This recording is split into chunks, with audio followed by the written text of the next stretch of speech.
공동체 기도 다 함께 기도하겠습니다.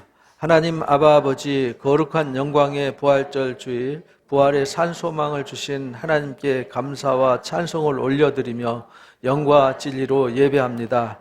우리 주님의 십자가의 사랑과 영광의 산소망을 힘입어 드리는 우리 예배를 받아 주옵소서. 거룩한 예배를 통하여 주님의 보혈로 정결하게 씻어 우리의 눈과 귀를 열어주셔서 부활의 영광과 산소망의 기쁨을 온전히 깨달아 알도록 도와주옵소서. 우리는 주님의 말씀과 명령이 생명이요 지혜요 능력임을 믿습니다. 죽은 자도 살리고 치유하는 주님의 귀한 말씀을 믿음으로 순종할 때 능력이 드러나게 하옵시고 영광의 소망에 이르게 하옵소서. 부활의 주님을 바라보며 거룩하신 주님의 성품에 이르게 하옵시며 하늘의 생기와 능력을 힘입어 죄와 사망의 권세와 싸워 이기고 영원한 생명과 영광에 이르고 성령의 새 열매를 많이 맺도록 도와주옵소서.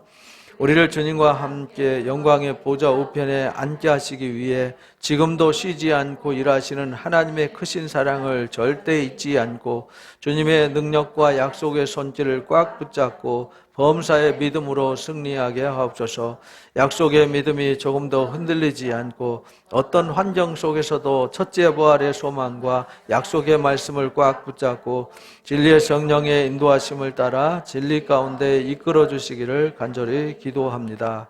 깨어서 쉬지 않고 기도하며 귀중한 달란트의 사명을 기쁨으로 잘 감당하며 사랑하는 가족과 이웃을 주님 섬기듯이 따뜻한 사랑으로 돌보며 섬기는 행복한 주님의 제자로 살아가도록 지혜와 믿음을 주옵소서. 몸도 마음도 지치고 아픈 성도님들을 전능하시고 자비로우신 주님의 치유의 손길로 고쳐 주옵시고 우리의 간절한 기도와 소망을 다 이루어 주셔서 우리 삶을 통하여 하나님의 영광이 드러나게 하옵소서. 소중한 우리 가정과 일터를 지켜 주옵시고 복을 주옵시며 사악한 사탄의 간교한 시험과 불의와 악으로부터 우리를 항상 보호하여 주옵소서. 우리를 위해 큰 영광으로 다시 오실 예수님의 이름으로 기도합니다. 아멘. 2021년 부활절 우리가 걸어가신 말씀, 부활의 산소망의 사람들입니다. 본문 말씀 베드로전서 1장 3절에서 5절 말씀입니다. 본문 말씀 큰 소리로 함께 합독하겠습니다. 가정에서도 큰 소리로 함께 읽어주시기 바랍니다. 우리 주 예수 그리스도의 아버지 하나님을 찬송하리로다. 그 많으신 긍휼대로 예수 그리스도를 죽은 자 가운데서 부활을 하게 하심으로 말미암아 우리를 거듭나게 하사 산 소망이 있게 하시며 썩지 않고 더럽지 않고 쇠하지 아니하는 유업을 있게 하시나니 곧 너희를 위하여 하늘에 간직하신 것이라. 너희는 말세에 나타내기로 예비하신 구원을 얻기 위하여 믿음으로 말미암아 하나님의 능력으로 보호하심을 받았느니라. 아멘. 기도하겠습니다.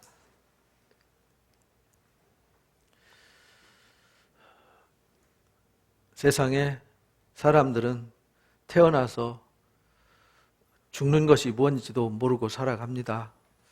죽음이 무엇인지도 사망 권세가 무엇인지도 모르고 살아가는데 우리에게는 알게 하시고 깨닫게 하셔서 영광의 주님을 만나게 하시고 영광의 주님의 부활을 가슴으로 품게 해주시니 감사하고 또 감사합니다. 오늘 이 시간 그래서 감사함으로 기쁨으로 부활절을 맞이해서 다시 한번 부활의 주님을 바라보며 감사함으로 이 시간 예배합니다. 하나님 아버지, 이 시간 부활의 주님이 영으로 임재해 주셔서 예배와 함께 해주시기를 원합니다. 우리의 모든 예배 다 받아주시고 우리의 간절한 우리의 삶을 다시 한번 받아 축복하셔서 우리 마음과 영혼 속에 어둠과 죄와 불의는 다 제하시고 우리 마음과 영혼 속에 하나님의 영으로 하나님의 말씀으로 하늘의 소망으로 부활의 소망으로 꽉 채워지는 시간 되게 하여 주옵소서.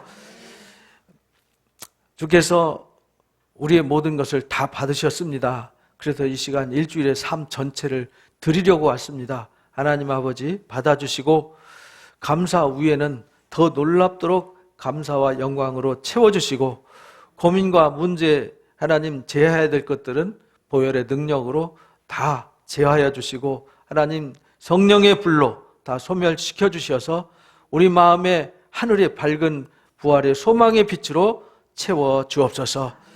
우리의 기도 제목 다 짊어지고 하사오니 기도 다 들어주시고 또 각 처소에서 예배하는 각 가정마다 또 예배하는 곳마다 우리 주님이 불꽃 같은 눈동자로 살피시고 주의 영이 그곳에도 임재하셔서 이 시간이 거룩한 산 예배의 시간이 되게 하여 주옵소서. 귀한 부활의 말씀을 함께 나누고자 합니다. 우리 가슴 속에 다시 한번 부활의 산소망이 깊이 깊이 새겨지고 가슴 속에 하늘의 기쁨이 충만을 이루는 은총의 시간 삼아 주옵소서. 예수님의 이름으로 기도합니다. 아멘. 감사합니다. 부활절은 해마다 맞이하지만 성경에 이스라엘 백성들한테 절기를 주셨어요. 유월절을 주시고 또 맥추절을 주시고 초막절을 주시고 이렇게 절기를 주시면서 이거를 영원토록 지켜라 이렇게 가르쳐 주세요. 근데 영원토록 지켜라 그랬는데 예수님 오시면서 영원히 끊겼느냐? 그 진짜 절기인 예수님이 오셔서 영원한 절기로 완성시켜 주셨어요. 6월절 어린 양 대신 예수님이 출애굽을 할 때 그 양의 피를 문설주 이렇게 발라서 죽음이 뛰어넘게 하셨잖아요. 그것은 하나의 그림자였어요. 이제 예수님이 오셔서 6월절 어린 양으로 십자가에 못 박히심으로 그 주님의 피가 있는 사람들, 곧 예수 그리스도의 십자가의 구속을 믿는 사람들은 영원히 죽음을 뭐하게 하셨어요? 뛰어넘게 하셨어요. 패스오버하게 하셨어요. 그래서 하나님께서 우리에게 이 부활절을 잊지 마라. 그래서 우리가 영원히 기념해야 되는 절기가 부활절이에요. 이거 잃어버리면 망하는 거죠. 부활절의 소망을 잃어버리면요, 인간은 살았으나 죽은 것입니다. 망한 것입니다. 근데 사람들은 세상에 많은 소망을 품고 막 이것을 이루겠다, 이것을 갖겠다, 이것을 완성하겠다 해가지고 욕심을 가지고 수없이 꿈을 꿔가지만 그게 결국은 다 지나가면 허무에 굴복된다라는 사실을 잘 몰라요. 그래서 끊임없이 불나방이 불을 향하여 달려가듯이 달려갑니다. 언제 깨닫느냐?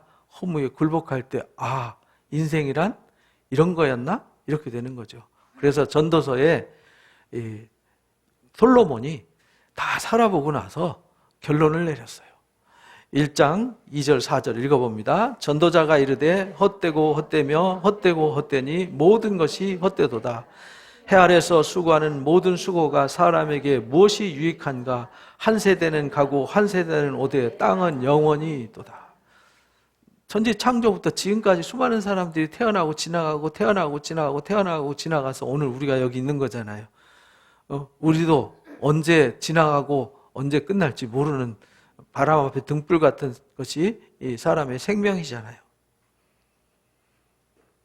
근데 전도자가 다 돌아보니까 헛되더라는 거죠. 강물이 흐르는데 바닷물을 채우지 못해요. 바람이 이리 불어서 저리 가는데 어디서 와서 어디로 가는지 몰라요. 근데 그게 하루 이틀 아니고 태초부터 영원까지 계속 되어지는데 우리는 그걸 알 수가 없어요. 그런데 우리는 그 만물 속에서 정말 무익한 존재로 잠깐 있다가 그래서 성경에는 아침 이슬과 같다 이렇게 말해요. 여러분들 아침 이슬 아시죠? 해 뜨고 나면은 사라져 버리잖아요. 우리 인생이 그와 같다는 거예요. 근데 그걸 사람들이 깨닫지를 못하는 거죠. 그래서 전도서 1장 14절 15절에 이렇게 말해요. 읽어봅니다. 내가 해 아래에서 행하는 모든 일을 보았노라. 보라 모두 다 헛되어 바람을 잡으려는 것. 구부러진 것도 곧게 할 수 없고 모자란 것도 셀 수 없다. 이것을 깨달아야 돼요. 이것을 깨닫는 사람들은 인생의 허무함이 전부는 아닐 거다. 저는 초등학교 4학년 때 그 사실을 깨달았어요. 사람이 왜 죽지? 죽는 게 뭐지? 죽은 다음은 어떻게 되는 거지? 죽으면 언제 돌아오는 거지? 그거를 밤에도 생각하고 낮에도 생각하는데요. 자다가 잠이 안 왔어요. 한번 죽으면 영원히 돌아올 수 없다? 뭐 1억 년도 1조 년도 아니고 영원히 돌아올 수 없다 생각하니까 숨이 턱 막혔어요. 마치 땅 속에 있는 음부에 갇혀 있는 것 같은 느낌? 이게 뭐지? 그럼 어떻게 되는 거지?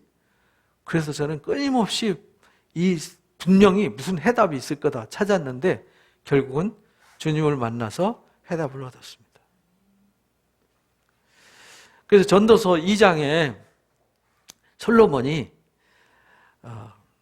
내 마음으로 생각해봤어요. 깊이 생각해봤어요. 내가 어떻게 해야 내 마음이 지혜로워지고 내 육신을 즐겁게 할까?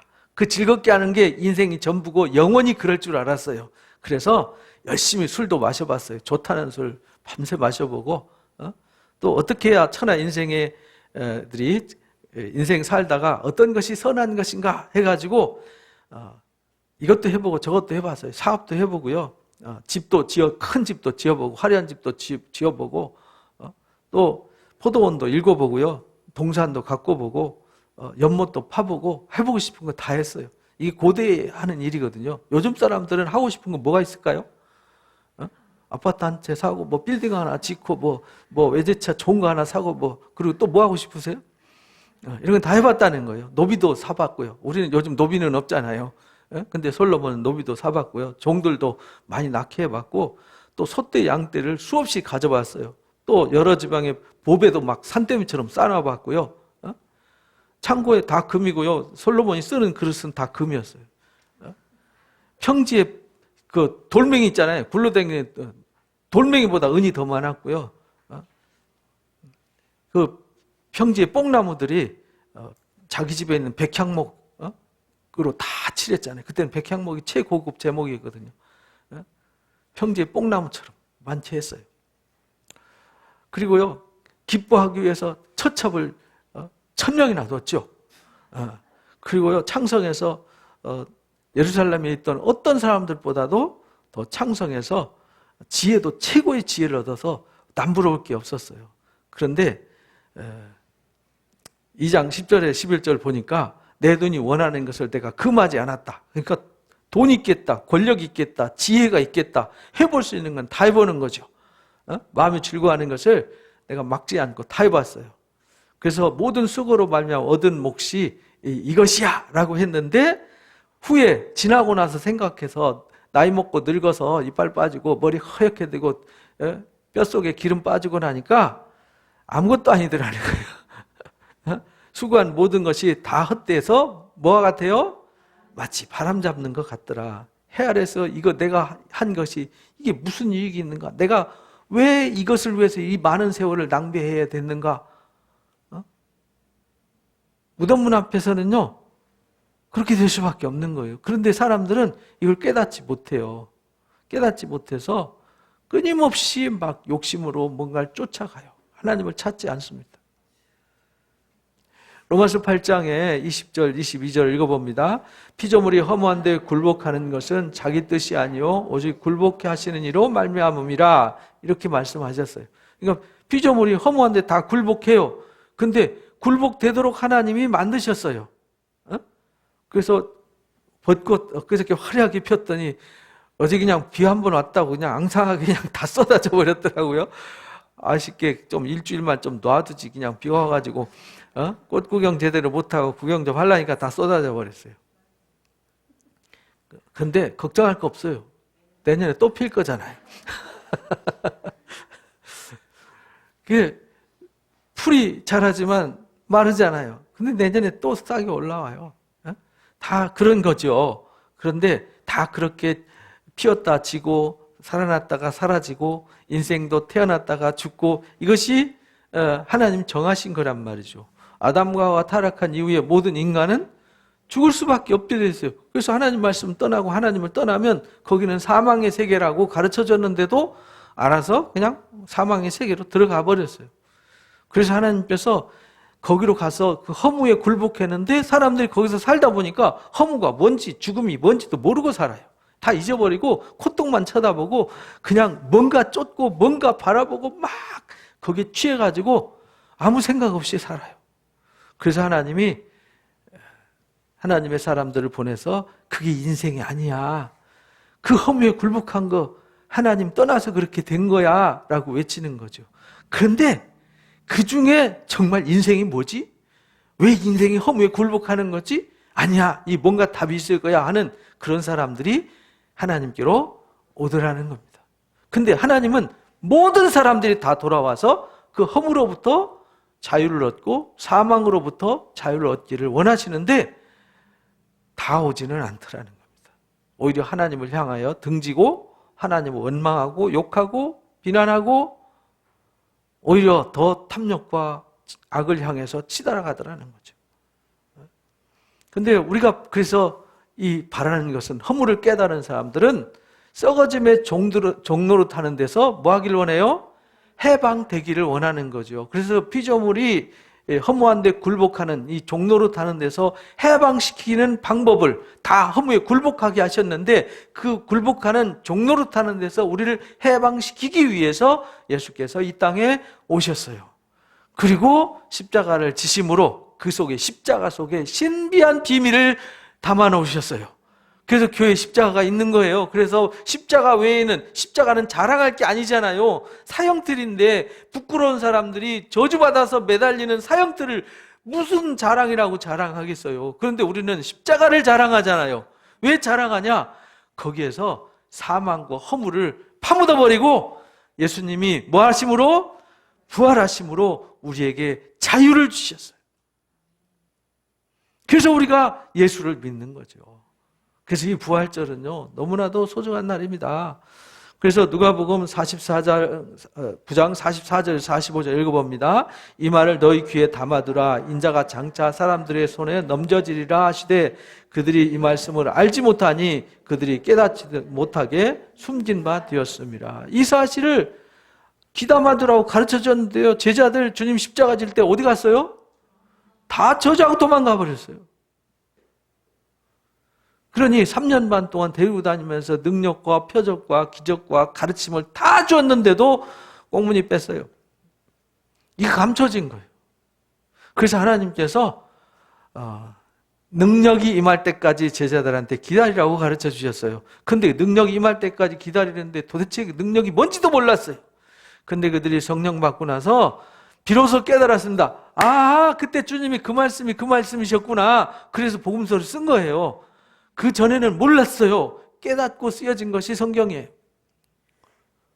우리도 마찬가지입니다. 그냥 예수 믿기 전에는 몰랐는데 이제 와서 들으면은 요즘 로마서 공부하는데 로마서 재밌잖아요. 근데 처음 듣는 사람은 눈 깜빡깜빡하고 도대체 무슨 소리 하고 막 잠이 오고 막 정신없죠. 막 아무 생각이 안 나요. 이게요, 성령 받은 사람들만 알 수 있는 거예요. 그래서 하나님께서 여기 오신 거 그냥 온 게 아니에요. 하나님 허락 없이는 아무도 못 온다. 요한복음 6장 예수님 그렇게 말씀하셨어요. 내가 허락지 않은 자는 내 앞에 올 자가 아무도 없다. 그러니까 이 말씀도 들을수록 허락받은 사람만 듣는 거예요. 그리고 부활의 소망도 다 받기를 원하지만 그들이 탐욕의 눈으로 눈이 가려져서 완악한 마음으로 마음이 굳어져서 감추어져 있어요. 그들한테는. 그래서 보아도 보지 못하고 들어도 듣지 못하게 되는 것이죠.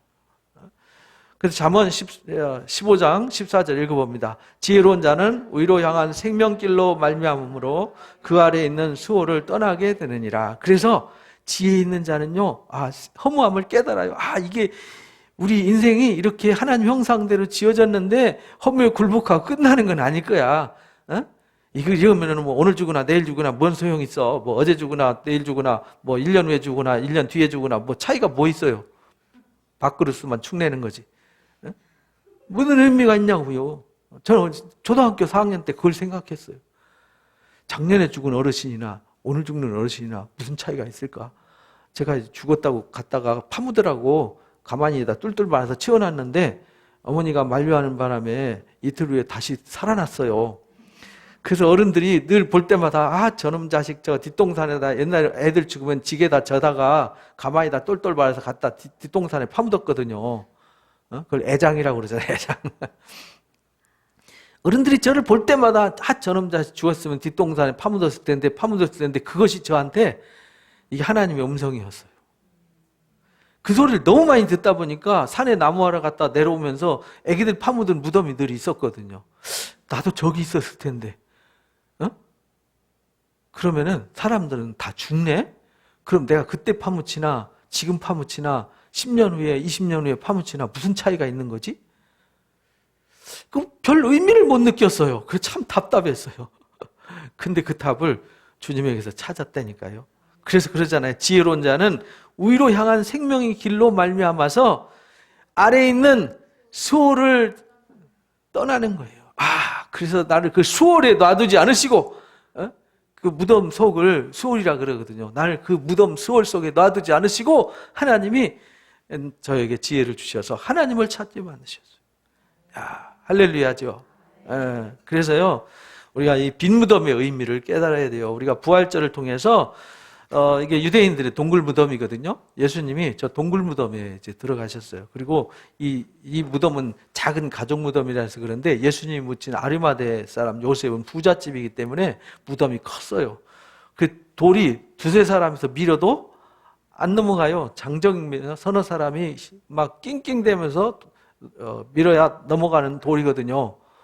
근데 예수님이 그 안에 갇히셨어요. 그런데 안식 후 첫날 가보니까 어떻게 됐어요? 돌이 굴러갔고 빈 무덤이 되어 있었어요. 근데 27장, 마태복음 27장에 보니까 예수님의 소문이 예수님이 십자가에 죽으시고 돌무덤에 갇혔는데도 이 제사장들이 불안했어요. 왜 불안했냐? 분명히 예수님 운명하시기 전에 계속 사흘 후에 뭐 한다 그랬어요? 다시 부활한다고 살아난다고 계속 말씀하셨어요. 근데 이 멍청한 제자들은 그것도 모르고 다 도망가 버렸잖아요. 그리고 다시 살아날 걸 기대도 안 하고 있어요. 그런데 이 적군들은 알아요. 적군들은 다시 살아나면 어떡하지? 그래가지고요, 군사를 둬가지고 겹겹이 아주 밤새 지켰어요. 그러니까 몰래 예수님을 훔쳐갈 수 있어요, 없어요? 불가능해요. 돌도 여인들이 가가지고 돌 굴릴 수도 없어요. 근데 이때 군인들을 지켜서 이제 그걸 부활을 막으려고 했어요. 그런데 우리 아까 찬송 불렀잖아요. 그들이 지켜도 소용없고 돌로 아무리 막아놔도 소용없습니다. 하나님이 돌문을 여시고 빈 무덤을 만드셨어요. 예수님이 그 무덤문을 여시고 사망 권세 깨고 일어나셨어요. 제가 어제 저녁에 찬송을 부활 찬송을 이렇게 준비하면서 제 가슴이 너무 따뜻했어요. 너무 막 흥분이 되고 감사해서 이 찬송가 스피커에 크게 틀어놔놓고 혼자 이렇게 뺑뺑 돌면서 춤추면서 제가 찬송을 불렀어요. 너무 신나더라고요. 야, 맞아. 이 사망 권세, 이 지옥의 형벌 권세를 깨고 나에게 이 부활의 산소망을 주셨구나. 이 소망이 얼마나 기쁜가 이래가지고 혼자 저 부응했어요. 그래서 사람들이 막으려고 했지만 막을 수 없어요. 도둑질에 갔다고 훔쳤다고 거짓말해도 막을 수가 없었어요.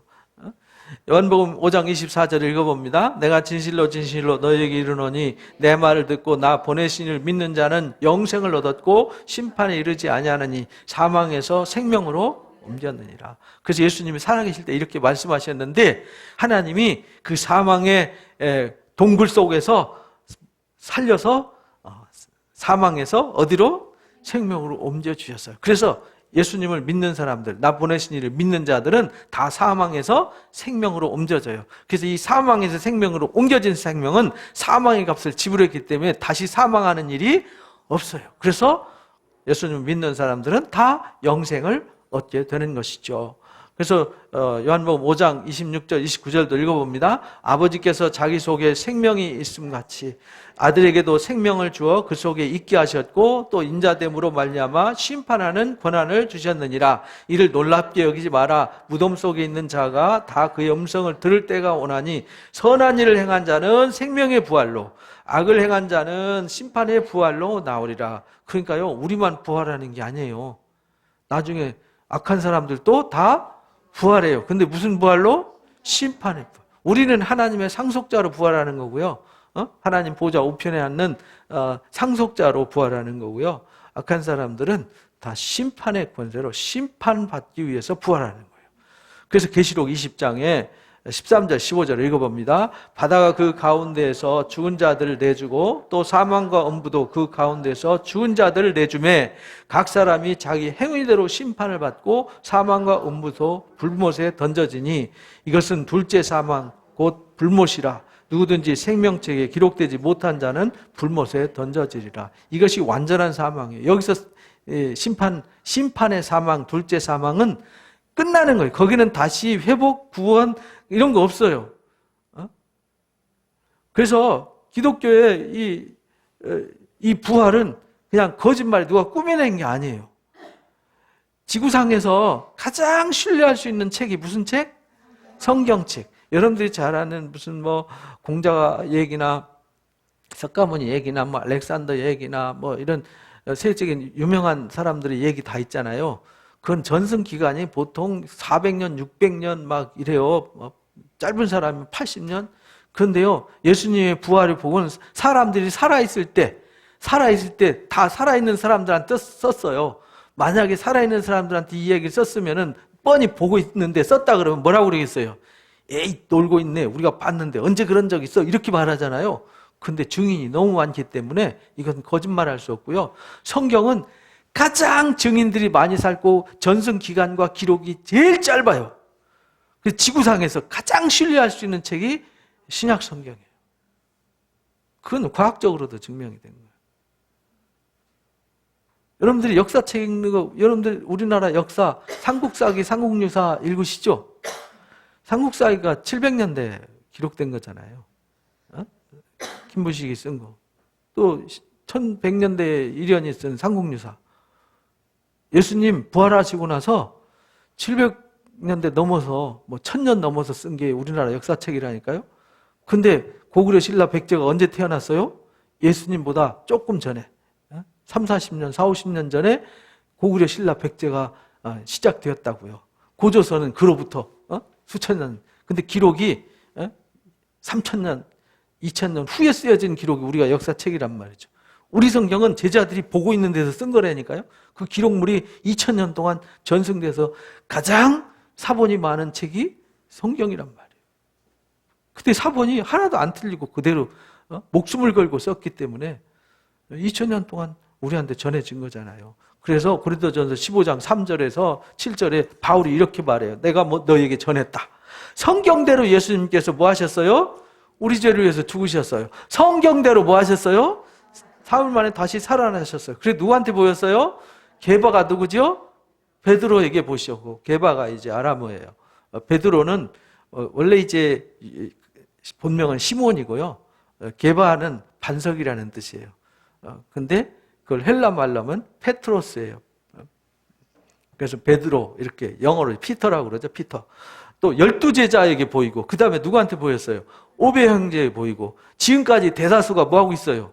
지금 바울이 이 글을 쓰고 있는 고린도 교회 편지 쓰는데 증인들이 다 지금 살아있단 말이죠. 그러니까 거짓말을 어떻게 쓰냐고.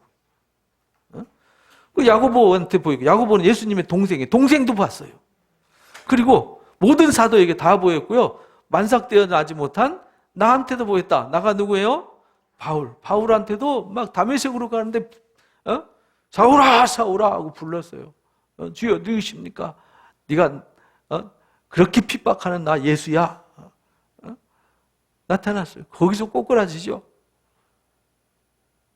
그러면서 바울이 기도하면서요. 셋째 하늘까지 올라갔다 와요.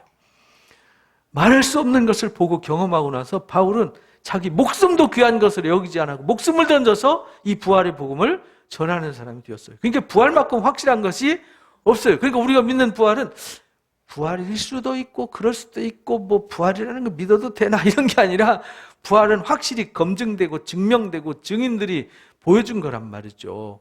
우리는 세상에 수천 년 지난 거 사람들이 뭐 대충 이랬을 거야 라고 쓴 것도 막 시험 보면서 막 정답 틀렸다고 막 떨어뜨리고 막 이러는데 한 점수 더 맞으려고 막 발버둥 치면서 하는 거 가지고 그것도 혹시 진리인가 해서 살아가는데 성경은 그런 게 아니라고요. 목숨을 걸어서 사람들이 수천 년 동안 증명한 증거라고요.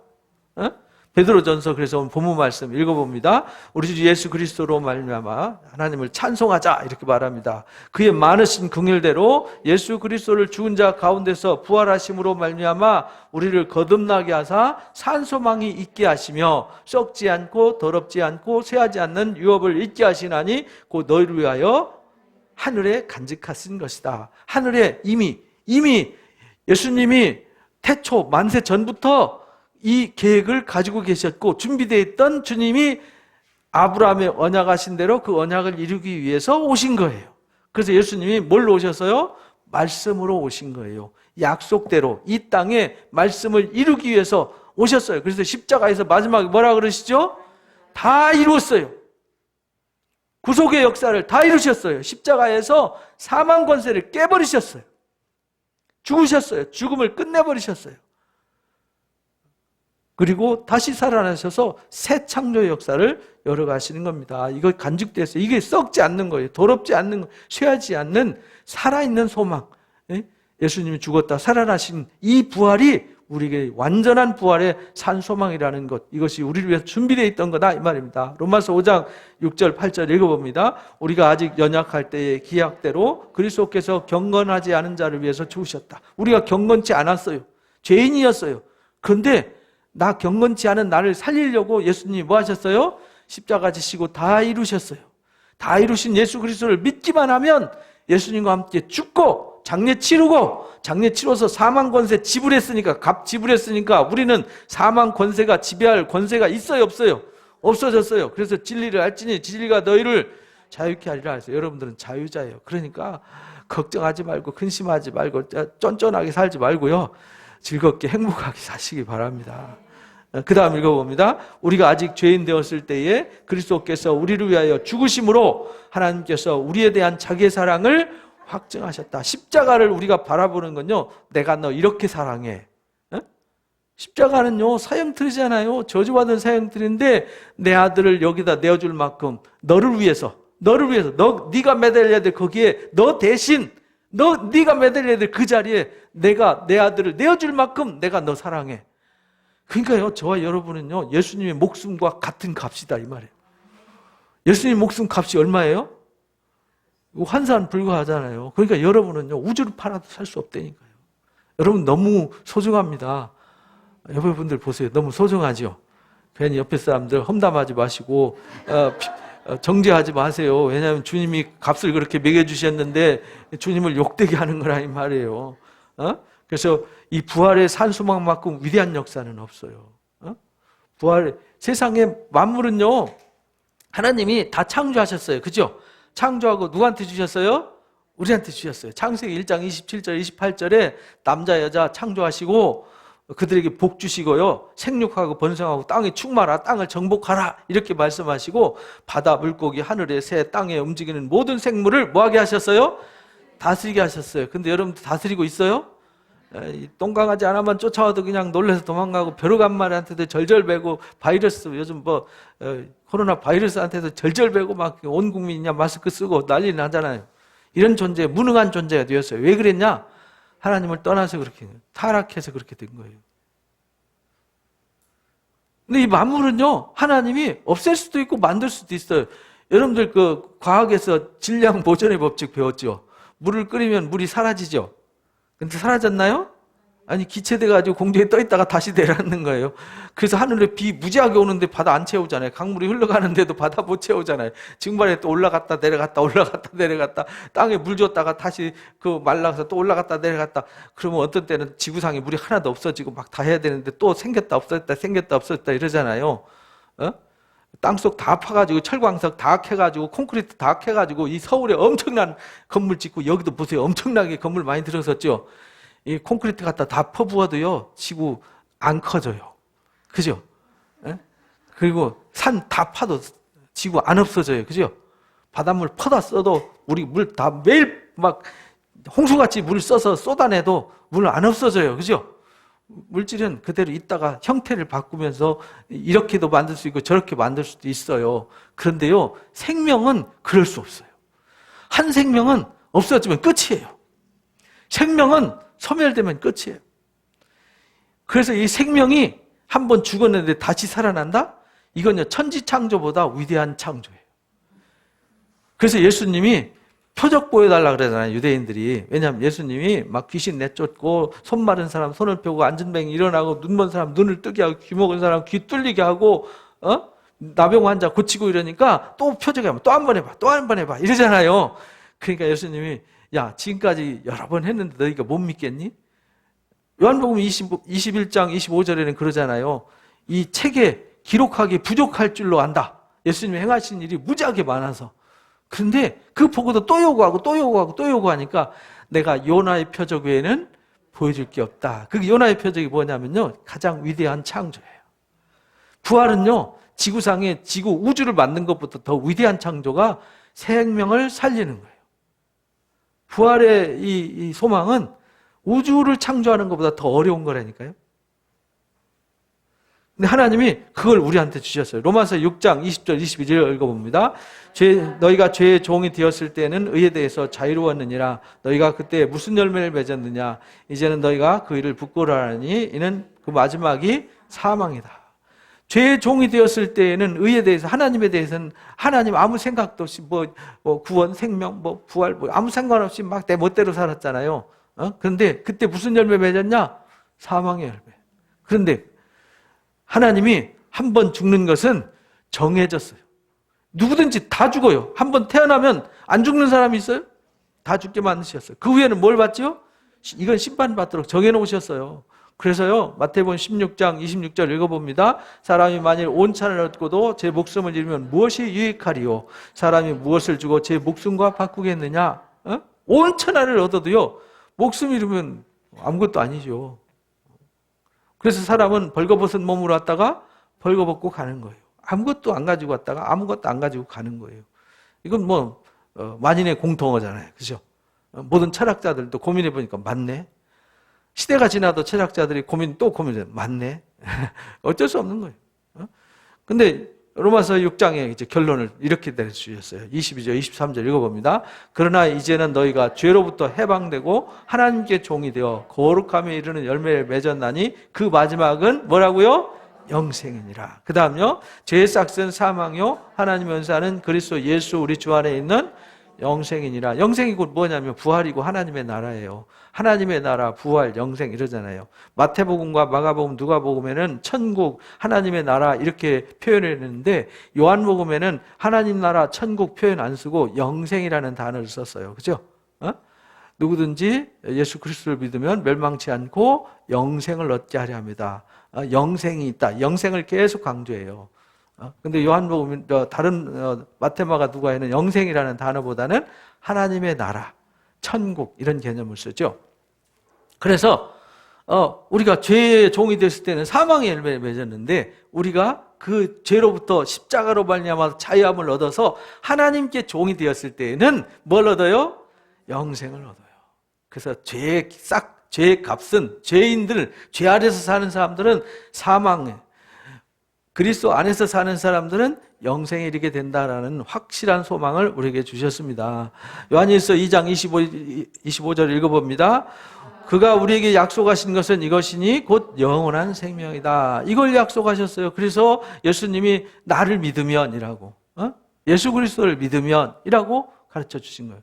멸망치 않고 영생을 얻게 한다. 그래서 영생이 있다는 사실을 알려주려고 예수님이 오셨어요. 사람이 죽는 게 전부가 아니라 새 생명이 있다는 걸 알려고 십자가에서 다 이뤘다 하시고 무덤 문을 여시고 일어나신 겁니다. 마태복음 15장 7절 읽어봅니다. 내가 너에게 이르노니 이와 같이 죄인 한 사람이 회개하면 하늘에서는 회개할 것 없는 의인 99으로 말미암아 기뻐하는 것보다 더하리라. 그래서요, 하나님이 가장 기뻐하는 게 뭐냐면 십자가의 자들 내어주면서 한 생명 살리려고 했는데 아무도 원하지 않아요. 받으려고 하지도 않아요. 그런데 누군가 한 사람 받았어요. 그때 막 기쁨을 이기지 못한다는 거예요. 여러분들도 여러분들 가족들이 질병에 걸려서 막 큰 수술을 했는데 죽는다고 그랬는데 살아있어 멀쩡하게 살아계세요. 그럼 얼마나 기뻐요. 그죠? 제 어머니가 그랬거든요. 암 수술해가지고 곧 돌아가실 줄 알았어요. 병원에서 암인데 한 1년 넘도록 엉뚱한 병으로 오진을 해가지고요. 막 먹은 거 소화도 못하고 화장실도 못 가셔가지고 난리 나서 삼성의료원에 갔더니 암이라 그러더라고요. 그래가지고 수술하셨는데 지금 13년 됐어요. 건강하십니다. 농사 지으세요. 89세인데. 얼마나 감사한지 몰라요.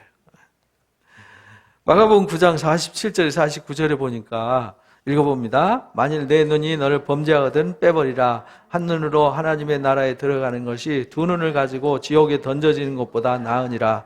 거기에서는 구더기도 죽지 않고 불도 꺼지지 아니하느니라. 사람마다 불러서 소금치듯 함을 얻으리라.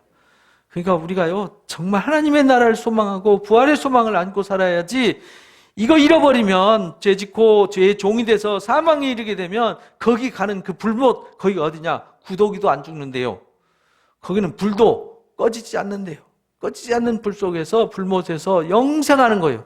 우리도 영생하고 안 믿는 사람도 영생하는데 우리는 하나님 나라에서 왕노릇하면서 영생하는 거고요.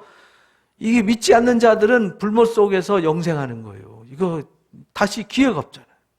그래서 끔찍한 건데 사람들이 이 사실을 모르는 거죠.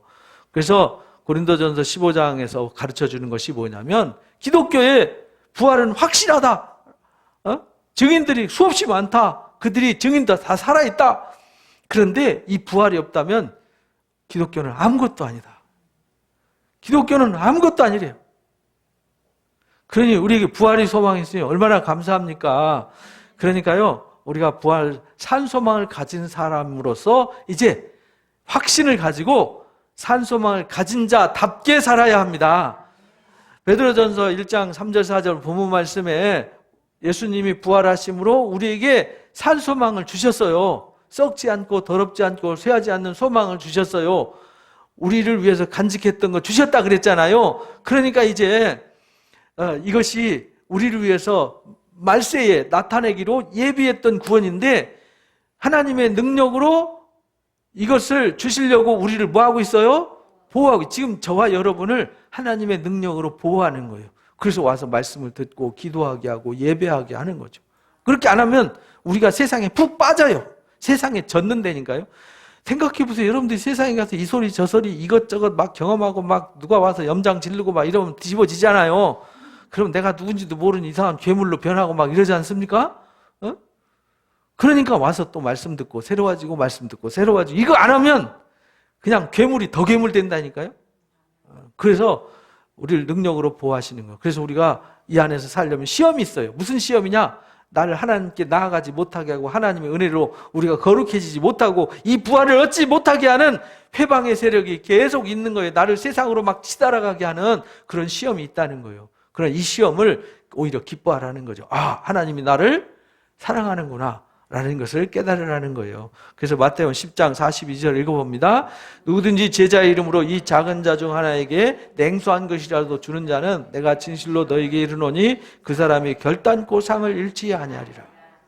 그래서 이제 우리가 산소망을 가지고 하나님 능력으로 우리가 보호받는 사람들이니까 하나님 부활의 산소망을 가진 자답게 지극히 적은 소자한테 냉수한 것이라 또는 정성으로 사랑으로 살라 이 말이에요. 그래서 여러분들 가족 간에도 이웃 간에도 형제 간에도 정말 따뜻하게 사시기 바랍니다. 그거 다 누구한테 한 거예요? 그거 주님께 한 거라니까요. 아웅다웅하면서 사지 마시고요. 부활의 산소망을 가진 사람들은 달라야 돼요. 그래서 골로새서 3장 23절 24절은 이렇게 말씀하셨어요. 읽어봅니다. 무슨 일을 하든지 마음을 다하여 주께 하듯 하고 사람에게 하듯 하지 말라. 이는 기업의 상을 주께 받을 줄 아나니 너희는 주 그리스도를 섬기느니라. 여기 이제 종과 상전에 관해서 말씀하시면서 가르쳐 준 거예요. 종이 되었던 상전이 되었던 이 말은 남 밑에서 일하든 남 데리고 일하든 이 말이잖아요. 무슨 일을 하든지 간에 죽게 하듯 해야 된다. 그래서 여러분들 살림하는 것도 누구한테 하듯 해야 돼요? 여러분들한테 주신 사명이잖아요. 여러분 가정, 여러분들 자녀들, 여러분 아내도 남편도 다 하나님이 주신 거라니까요. 맡겨주셨어요. 그러니까 가장 예쁜 남편 만들고 예쁜 아내 만들고 예쁜 자식 만들고 가장 행복한 가정을 만들어서 부활의 소망이 꽃피는 가정 만드시기 바랍니다. 그래서 히브리서 13장 16절 읽어봅니다. 모두 오직 선을 행함과 서로 나누어주기를 잊지 말라. 하나님 이 같은 제사를 기뻐하느니라. 소망을 가졌으면 세상 사람들처럼 하나 더 먹으려고 뺏으려고 막 움켜쥐고 불쌍하게 그렇게 죄의 종으로 살지 마시고 가진 거 없어도 마음은 풍성한 사람 되시기 바랍니다. 남을 축복해주고 격려해주는 거 공짜잖아요. 남을 위로해주는 거 돈 들어가요? 공짜잖아요. 열심히 퍼주시기 바랍니다. 여러분 마음의 사랑을 퍼주시고 여러분 주머니에 콩 한 쪽 있으면 나누시고 이렇게 하면서요. 여러분 사랑하며 사시기 바랍니다. 이 같은 제사를 하나님 기뻐한다. 산 소망을 가진 사람들이 이렇게 살아야 한다. 그렇죠. 갈라디아서 2장 20절 읽어봅니다. 내가 그리스도와 함께 십자가에 못 박혔나니 그런즉 이제는 내가 사는 것이 아니요 오직 내 안에 그리스도께서 사시는 거다. 그러니까 내 안에 주님이 계세요. 주님 모셨으니까 부활의 산 소망이 있으니까 이제는 내가 사는 게 아니에요. 주님과 함께 동행하는 거예요. 그러니까 나를 더럽히면 누굴 더럽히는 거예요? 주님을 더럽히고 옆에 사람을 더럽히면 누굴 더럽히는 거예요? 주님을 더럽히는 거예요. 그래서 한 사람을 십족하면 연단 맷대를 매달고 깊은 옥에 빠지는 게 낫다. 그래서 그 깊은 옥에 빠지는 사람은 거의 구더기도 안 죽는다. 아까 이제 마가복음 읽어보셨지 않습니까?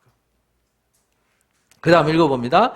이제 내가 육체 가운데 사는 것은 나를 사랑하사 나를 위하여 자신을 버리신 하나님의 아들을 믿는 믿음 안에서 사는 거다. 나는 그리스도 안에 사는 거예요. 그러니까 어디 가든지 주님처럼 말하고 주님처럼 생각하고 주님처럼 행동하도록 노력하셔야 돼요. 우리는 완전하진 않아요.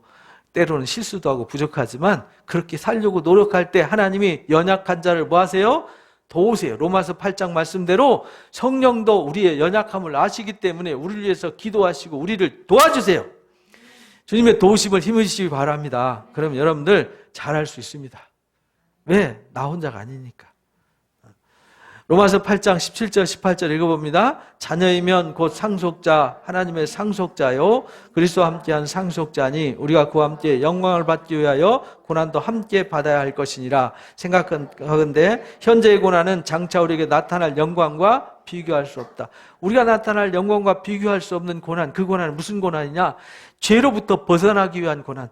내 속에 찐득이처럼 붙어있는 불의하고 죄악된 것, 잘못된 악습들, 잘못된 악한 것들 뿌리 뽑아내고 닦아내고 뽑아내는 이 고통, 그거는 좋은 거잖아요. 그죠? 그리고 복음으로 살고자 하는 고난, 이게 고난이에요. 참 고난이라니까 뭐 대단한 것 같았죠. 별거 아닙니다. 하나님 뜻대로 살려고 하는 수고, 그리고 불의와 악이 내 속에 못 들어오도록 청소하는 거. 여러분들 집에도 청소 안 하면 지저분해지잖아요. 여러분들 목욕 안 하고 머리 안 감고 그러면 냄새나고 지저분하잖아요. 그러니까 매일 뭐 해야 돼요? 어제 감았는데 뭐 감아, 어제 씻었는데 또 뭘 씻어, 지난주에 씻었는데 뭐를 씻어, 이러고 사는 사람 없잖아요. 게으르면요 냄새나고 더러워지는 거예요. 부지런해야 되잖아요. 아침에 나면 씻고 빨고 갈아입고 청소하고 이렇게 해야 되잖아요. 그러니까 그게 고난이에요. 그게 사는 게 고생이에요. 그 영적으로도요 사는 게 고생이에요. 사탄이가 들어올 때 못 들어오게 막아야 되고요. 화살 쏴달 때 못 쏘도록 담을 쌓고 막 방패를 만들어서 막아야 되고요. 박힌 거 있으면 뽑아내야 되고 상한 거 있으면 치료해야 되고 수고해야 되잖아요. 여러분들 몸도 마음도 생각도 병 들었으면 고쳐야 되잖아요. 그 내비두면 안 되잖아요. 중병되니까. 그게 고난이다 이 말이에요. 그런 고난은 그런 것을 이겨나가고 극복하고 하나님의 뜻대로 살려고 애쓰는 수고는요 장차 나타날 영광과 비교할 수 없어요. 그래서 그걸 상속하려면은 상속자답게 고난에도 뭐 해야 돼요? 동참해야 한다라는 걸 잊지 마시기 바랍니다. 그래서 빌립보서 3장 10절 12절에 사도 바울도 나도 그래서 그 부활에 이르려고 지금 막 발버둥을 치고 그래서 매일 싸우고 있는 거다 이렇게 고백을 했어요. 내가 이뤘다 하는 것도 아니다, 온전케 되었다 하는 것도 아니다. 지금 그 부활의 완성을 위해서 지금도 싸운다. 우리는 부활을 소망을 얻었지만 완성된 건 아니잖아요. 그 완성의 때를 바라보면서 열심히 표대를 향해서 달려가시기를 주님의 이름으로 축복합니다. 갈라디아서 5장 24절 결론은 이렇게 주셨어요. 읽어봅니다. 그리스도 예수의 사람들은 육체와 함께 그 정욕과 탐심을 십자가에 못 박으시기 바랍니다. 그리고 그리스도 안에 새 생명을 일어나셔서 부활의 산소망을 품고 멋지게 살아가시길 주님의 이름으로 축복합니다. 오늘 말씀을 정리하겠습니다. 첫 번째 읽어봅니다. 세상 소망은 허무에 묻히는 죽은 소망입니다. 그 사실을 깨닫고 참 생명이신 주님을 간절히 찾고 또 찾아야 합니다. 두 번째요, 주님의 빈 무덤은 십자가의 위대한 사랑을 부활로 증명하는 증거입니다. 주님은 십자가 희생으로 우리에게 빈 무덤의 소망, 부활의 새 소망을 주셨습니다. 세 번째요, 부활보다 위대한 새 창조는 없습니다. 물질과 달리 사람의 생명은 유일하고 그 무엇으로도 대신할 수 없고 어떤 값을 지불해도 다시 살릴 수 없기 때문입니다. 네 번째요. 부활의 산 소망을 선물로 받은 우리에게는 모든 것이 의미가 있기 때문에 작은 일에도 마음을 다해 죽게 하듯 하고 부활의 산 소망을 나누며 살아야 합니다. 마지막이요. 십자가가 없으면 부활의 영광도 없습니다. 날마다 죄와 불의, 악한 생각과 우상의 습관들은 십자가에 못 박고 부활의 산 소망을 가진 자답게 살아야 합니다. 아멘. 다짐 기도하겠습니다. 주님, 우리에게 세상의 허무한 죽음의 소망을 깨닫게 하시고 참 생명의 소망이신 주님을 찾고 만나게 하심을 감사합니다.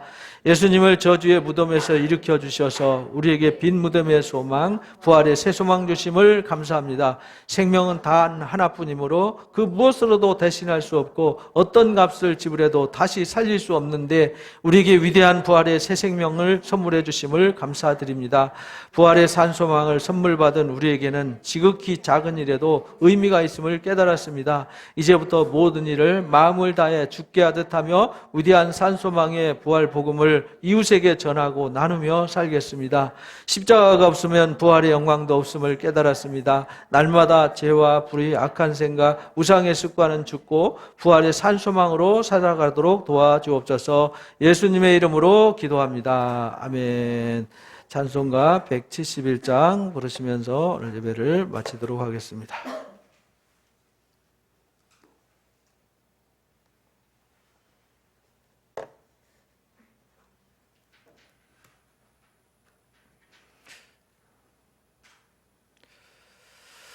감사합니다.